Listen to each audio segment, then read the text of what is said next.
Hey everyone, I'm the Tim Chappell, and you are listening to the Stay Great podcast. Today, I'll be getting into just a few of many great nuggets of wisdom that are in Cameron Haynes' book, Endure. Cam is known as the best bow hunter in the world and is also an unbelievable ultra endurance athlete and high performer. You may have come across one of his posts on social media where Cam carries this huge rock up Mount Pisgah for his training. He's been an author of many articles in bow hunting magazines and written a few other books, but this is his absolute best work, in my opinion, because anybody can connect with the principles in here, even if you're like me and haven't ever been bow hunting before. Cam also has a podcast that I like to listen to frequently called Keep Hammering Collective, where he has guests on after they train alongside him for a day and partake in his lift, run, shoot training regimen. So, Cam, thank you for inspiring others who may seem average to be great. And thank you for writing this book. I hope y'all enjoy the episode.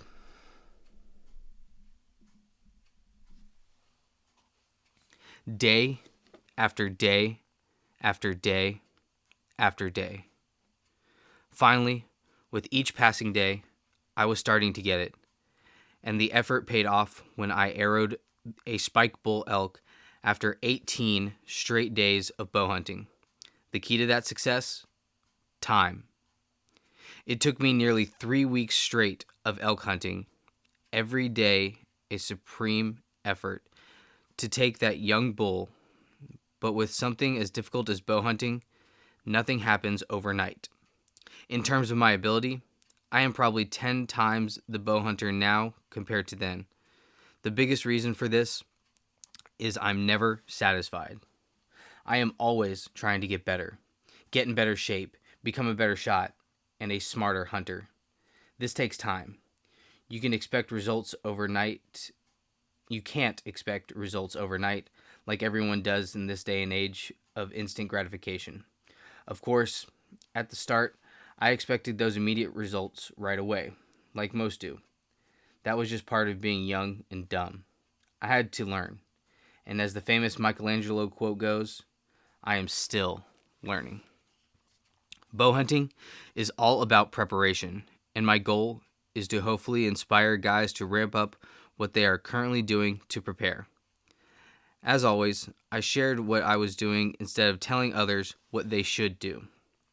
All the effort I expended in regard to conditioning was for bow hunting, period.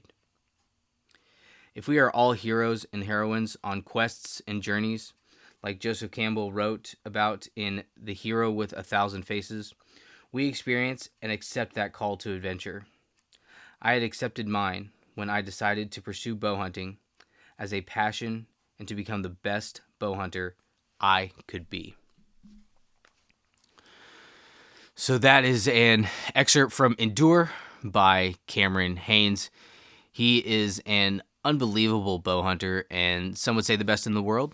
And what did he say was the key to his success? Time.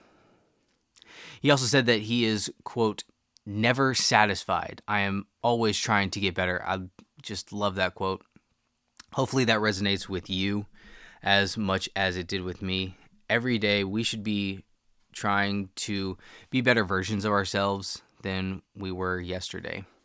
And all he did was focus his energy into bow hunting, which is his passion. So have you found your passion yet? Maybe you have, maybe you haven't, but all of us have this call to adventure in our lives in some form. So why not pursue that passion and be the absolute best at it? I know I am learning so much from recording these podcast episodes.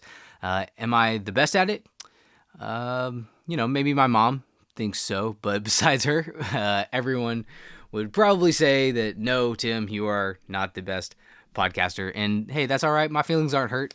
My producer and I are doing this because we love y'all and because we want to constantly be learning, like that famous Michelangelo quote was saying.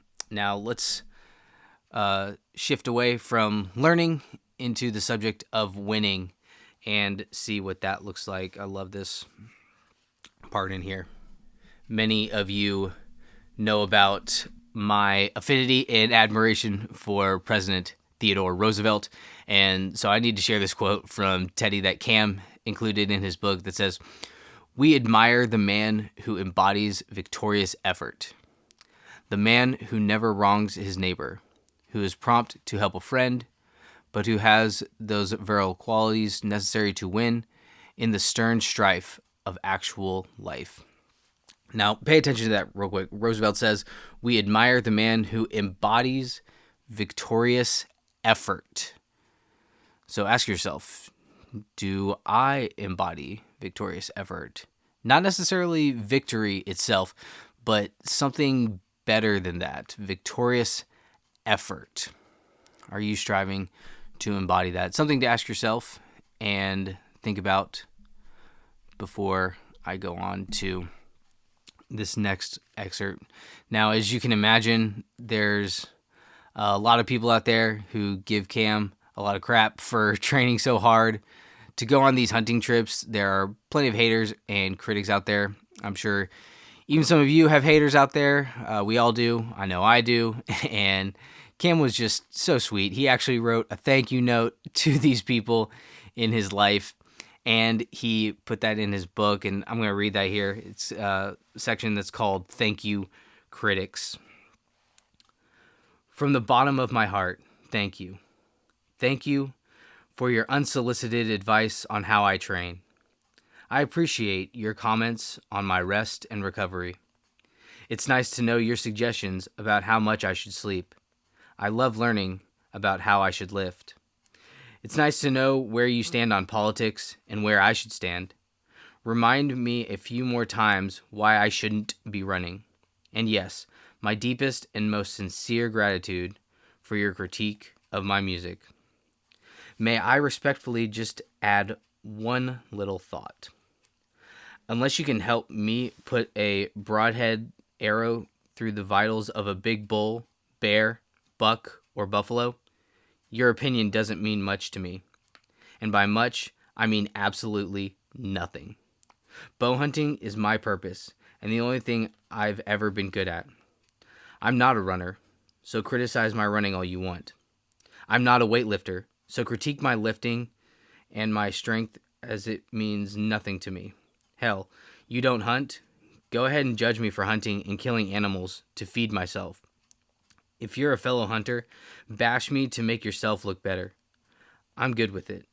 Because in the mountains, come September, if my arrow lands true, I'll be bent over a fallen bull elk, putting my knife to work, and all of your opinions won't make you any happier or make me feel any less fulfilled in my journey as a bow hunter and provider. If you're a fellow honorable diehard and live to roam bow in hand, you have my respect.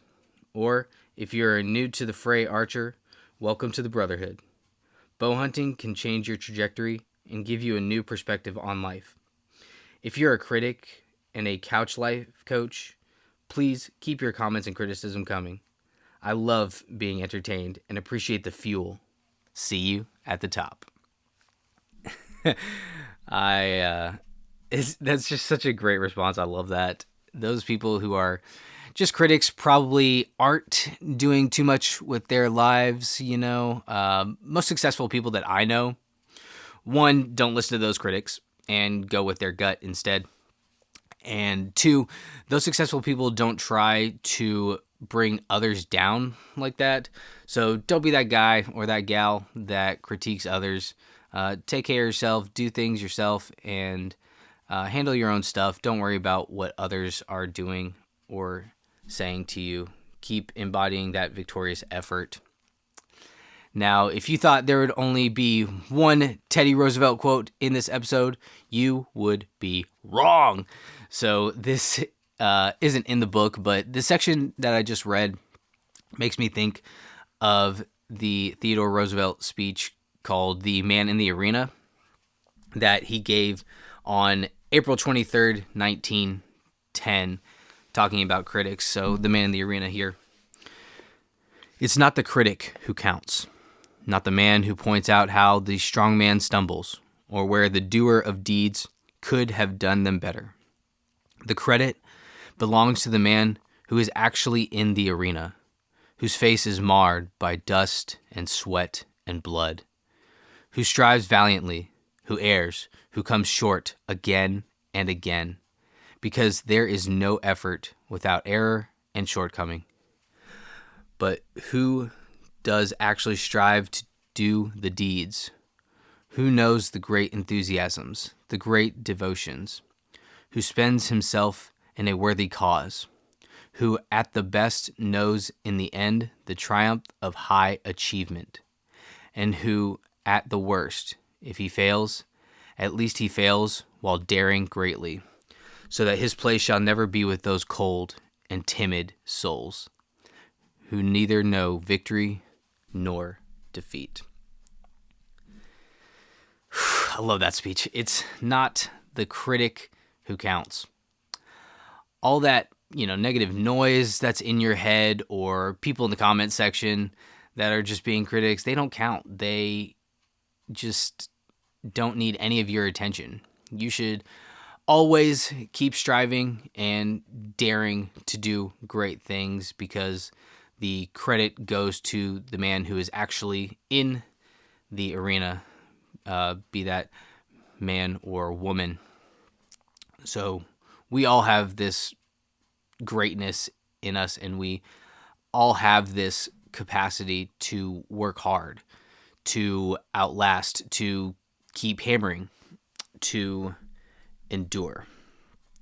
I'll skip ahead a few pages because Cam talks about how some of his feelings that I can relate to, and maybe you have felt this way too sometimes. I know I have. I feel lucky, really lucky. I get that it's weird. This guy who made a name for himself as a bow hunter suddenly running with these legends. I don't really deserve to hang out with Olympians, icons, performance freaks, but for some reason I get to, and I train with them. They're the best in the world at what they do, but as a runner, I am definitely not. There are many other people who deserve to be running and training with them, but shouldn't the best be training with the best? Here's the thing. I don't feel like I'm the best bow hunter in the world. I feel like I'm on the verge of not succeeding every year. If I kill an animal, I don't pat myself on the back and nod and shout, "Goat!" instead. I acknowledge the facts. You just did what you're supposed to do, Cam. You didn't do anything great. You're supposed to be good and train, hunt, kill, and eat elk. But I'm always like, until I get that first kill, I'm second guessing and hearing the demons of doubt. This might be the year when the rug's pulled out and the truth is exposed. That's why I work so hard. That's why I run with the outliers. I don't feel like I have talent. I feel I've been lucky. Sometimes I feel like I've been lucky for 30 years. Pretty soon, the luck's going to run out, and the truth is going to be exposed, and everybody's going to know I'm a fake. All I have, all I can bring to the table, all I can do is to outwork everybody. Otherwise, everybody will know the truth, and I'll be back where I'm supposed to be, doing some mediocre thing that I deserve and dreaming mediocre dreams. Every day, I gotta put in the work, and I'm never going to be satisfied. I can't rely on my natural ability or accept that I've done enough. I can't allow myself to feel like I deserve to take a day off. No way. I need to keep figuring out ways to get better, to push harder, to train with people, to take something from them, to increase what I do. If I don't, this shit's going to end. I don't feel special, but there are people out there who look at me for motivation, so I don't want to let them down. Man, I've felt that when Cam says, all I can do is outwork everybody. Otherwise, everybody will know the truth, and I'll be back where I'm supposed to be, doing some mediocre thing that I deserve and dreaming mediocre dreams. Man, that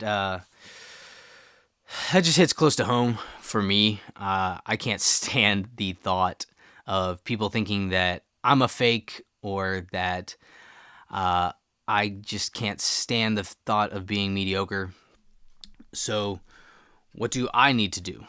What do you need to do so that you and I are not mediocre? Cam suggests that we outwork everybody. Cam does it. I make an effort to do it. You can make that effort too. Outwork everybody. And the last little nugget I'll read here, and of course, get the book. I don't go over everything in these episodes, and it's always better if you read the books yourself, or if you listen to them in audiobook format, if that's your thing. I'm just hoping to kind of spark some interest in you to get the book, or have a discussion on the topics in these books or on these episodes. So this is a phenomenal one. I highly recommend that you order it. And there's a section in the book here where Cam asks us some questions that we can reflect on, that I have reflected on multiple times. But he says here, we all have to make a positive impact, because if you're not striving to make one, what's the point in life? Who are the people in your life that have inspired you, that have poured into you and others? What lessons can you learn from them? Every day, I am inspired by people I hear from, and I am blessed to be able to inspire others. It means a lot to me when I get messages that include words like inspiration and motivation. What can you take from those who motivate you? And in turn, how can you motivate others?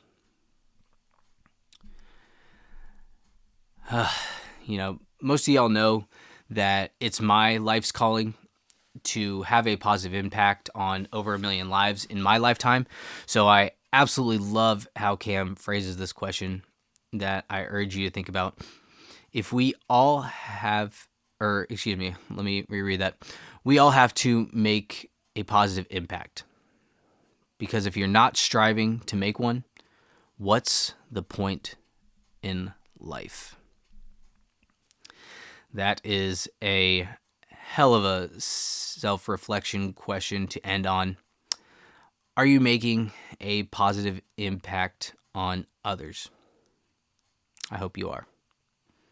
And if you're listening to this podcast, chances are that you are motivating, that you are inspiring others. Whether you know it or not, somebody probably looks up to you, and you motivate them, and you inspire them. And so I thank Cameron Haynes for doing that in my life. And thank you again for writing this book, Endure, and sharing your wisdom that you've learned over the years with all of us. Today's unpaid ad is for an American clothing manufacturer called Origin. I love Origin mostly because some of their clothing is the comfiest and most durable clothing that I own. Straight fact. Then also, it is 100% American made clothing. They like to say, from the dirt to the shirt. They make jeans, workout gear, t-shirts, hoodies, everything that you need to be wearing in life, whether that be work or working out, or just kind of laying around the house. And again, the entire sourcing, designing, manufacturing, and the supply chain is all in America. So get some of that. My favorite thing is their Essential hoodie. I'm wearing it right now. It's the softest and comfiest hoodie that I own. If you're going to order anything from Origin, I recommend that specifically. They also make hunting gear and some jiu-jitsu gear, if that's your thing. But Pete, the founder, had a vision to bring manufacturing back to the States instead of supporting companies who utilize slave labor overseas. I think we can all agree that slave labor is not cool, and supporting our own country and own American jobs is a great thing. So buy some stuff from Origin. You can just go to originusa.com. Highly recommend that. And so here's the biggest takeaway for you to ask yourself today. If you are not striving to make a positive impact on the world or in the lives of others, what is the point in life? Everybody out there, stay great and take care of each other. My mind I've been blessed with, giving my blood, so I am relentless. My fault, they want someone to blame. They send their hate, it fuels my pace. I am Roy Tough, I am the change, the few endure. Feeling like Cam Hanes.